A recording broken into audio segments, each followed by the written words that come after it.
Pancakes. The American pancake is fluffy, golden, and stacked high, but the dish itself is over 30,000 years old. Archaeologists have found pancake remains on Stone Age cooking tools across Europe.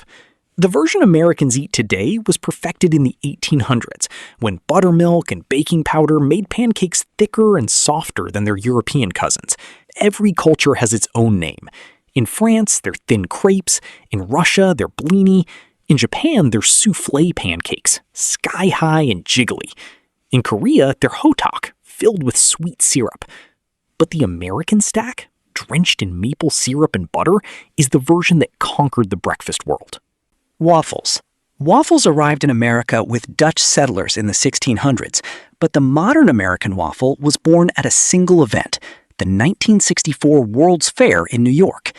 A Belgian family, the Vermerschens, introduced what they called the Belgium waffle. Thick, deep-pocketed, topped with whipped cream and strawberries.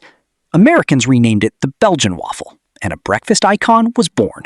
Today, waffles come in two main American styles: the Belgian waffle, thick and crisp, and the standard American waffle, thinner, denser, and often served with fried chicken in Southern cuisine, a combination invented at a Harlem nightclub called Wells Supper Club in the 1930s.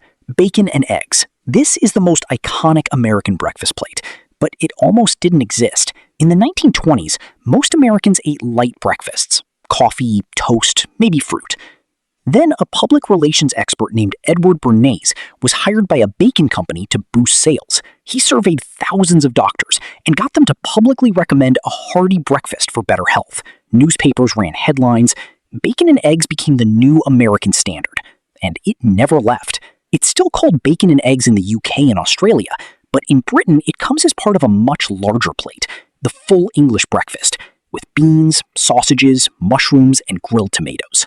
French toast. Here's the surprise. French toast is not French. The earliest known recipe comes from the Roman Empire around the 4th century, written in a cookbook called Apicius. The Romans called it pan dulcis, soaked bread fried in milk and eggs. The American version arrived with European settlers and was originally called German toast until World War I, when anti-German sentiment caused Americans to rename it French toast.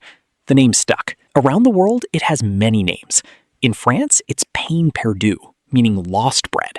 In Hong Kong, it's stuffed with peanut butter and deep fried. In Spain, it's tortilla, soaked in wine and honey. Eggs Benedict. This one was born in New York City in 1894 at the Waldorf Astoria Hotel. A wealthy stockbroker named Lemuel Benedict walked into the hotel one morning with a brutal hangover. He ordered buttered toast, crispy bacon, poached eggs, and hollandaise sauce to settle his stomach. The hotel's head chef tasted it, loved it, and added it to the menu. He swapped the toast for an English muffin, the bacon for Canadian back bacon, and named it after the customer, Eggs Benedict. Today, it's the signature dish of brunch culture worldwide, and that single hangover order is the reason brunch menus exist as we know them. Hash browns. Hash browns are an American invention, but the idea came from Switzerland. The Swiss have a dish called rosti, shredded fried potatoes eaten for breakfast since the 1800s. When Swiss and German immigrants arrived in America, they brought the technique with them. By the 1890s, hash browns appeared on menus in fancy New York hotels, originally called hashed brown potatoes, and quickly became standard at American diners. Today, they exist in two forms: the shredded crispy patty style most diners serve, and the diced cubed style, sometimes called home fries. In the UK, a similar dish exists called bubble and squeak, but it's made from leftovers, not fresh potatoes.